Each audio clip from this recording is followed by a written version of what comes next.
Yeah. And I guess you said that Puffy called and said, "Was that us?" And you didn't say nothing. I didn't say nothing. Yeah, you're right. Yes, he did idolize Tupac. We all knew that.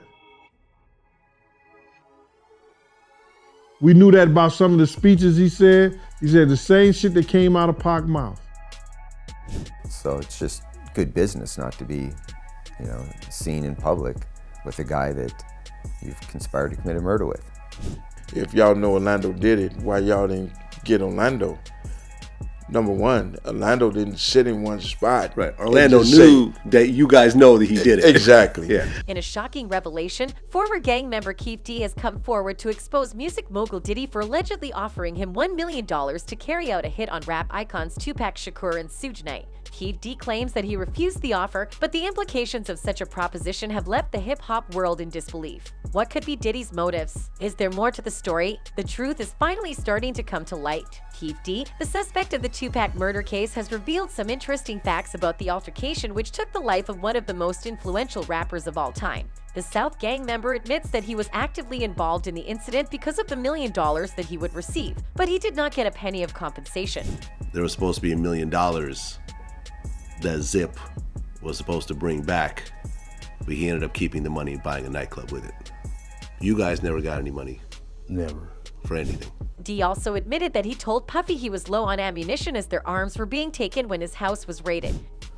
I said I was just going to get some bread from Puff to get us some guns because they kept on raiding our houses, taking our guns. And there was informants that was listening to this whole conversation. Yeah, they was there. That is not all. Dwayne Keefe then went on to describe the altercation that occurred on the unfortunate night, September 13th, 1996.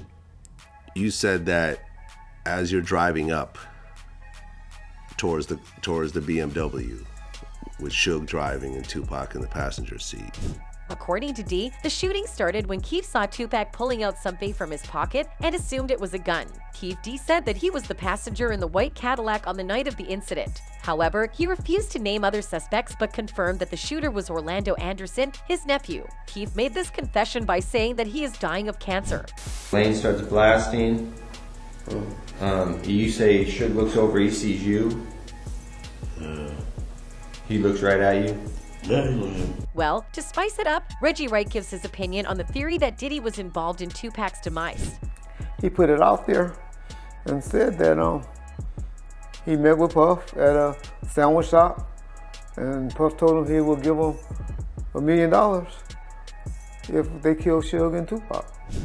Fans completely believe Reggie's take on this situation, but they are equally worried for his life as well, feeling like Reggie knows he's living on borrowed time and just putting all the information out there. Some of them do believe that Reggie knows more than he is letting on. I feel like this guy holds a lot of more information he's not telling us. Even though Suge was right next to deceased rapper, he has not come out telling who shot him and Tupac. That could be one of the reasons that it took so long to get to the real culprit. I'm pretty sure Suge knows who shot Suge. Yeah. So when he comes out of sedation, I'm sure anybody who gets shot will tell you who shot them, right? Yeah. But if the police say nobody shot him, I believe nobody shot him. And if nobody shot him, that's the same nobody that shot Tupac. And when Suge was accused of knowing Tupac's murder, this was his response. I know who killed Tupac. I'm the said, hey, absolutely not. Yeah. You know what I mean? No. I don't get down like that. One thing people gotta realize, it's mother born and raised out here. As you just saw, even though Suge denied knowing the culprit, he did not let go of this opportunity to gloat how he ruled his part of the town.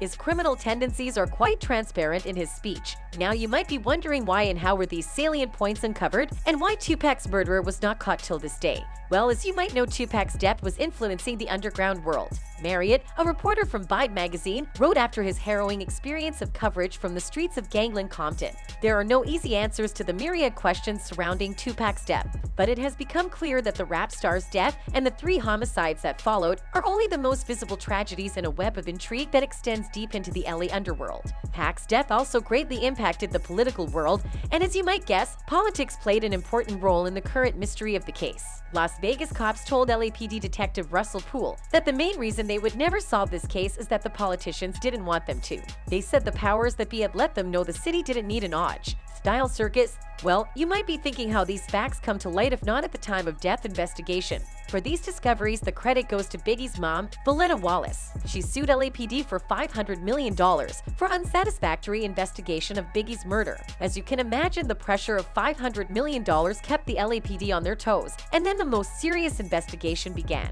At that time, Big Notorious's wife, Faith Evans, was revealed to be an accomplice. Biggie Smalls' then-wife Faith Evans allegedly knew about Diddy's plot to kill Tupac. After the West Coast rapper was murdered, Keefe D claims that he contacted Diddy and Evans to let them know they were responsible for the death. The detective Greg Cading gave his own take on this murder case. According to him, Keefe was already in an investigation at the time of murder, so Diddy did not have a chance to give D the money cause he wanted to avoid FBI suspecting him.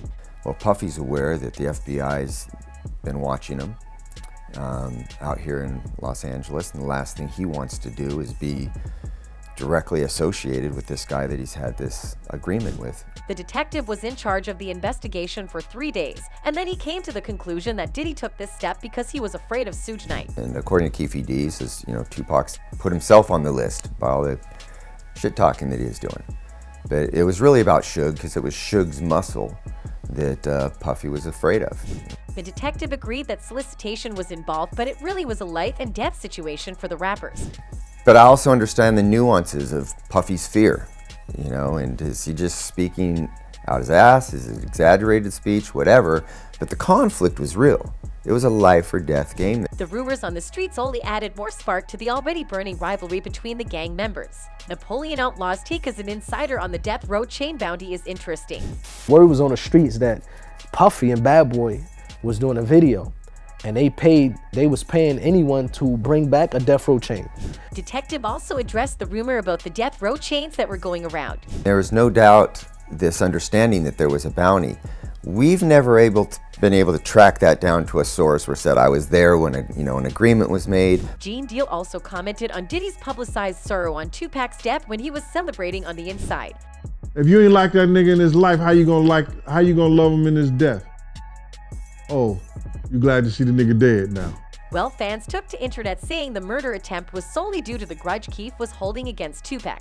Wait, Keefe D mentioned that when Puff said they were going to put a hit on Pac and Suge, they never took him seriously or even tried to kill these guys. It was when Pac stomped Baby Lane, they were looking to retaliate, since they had their clear motif and asked Puff to get money that they never get. I think it's going to be super hard to get Puffy involved. Not only this fan, but Reggie also thinks along the same lines. And so when that incident happened, he was like, it's a 2-for-1.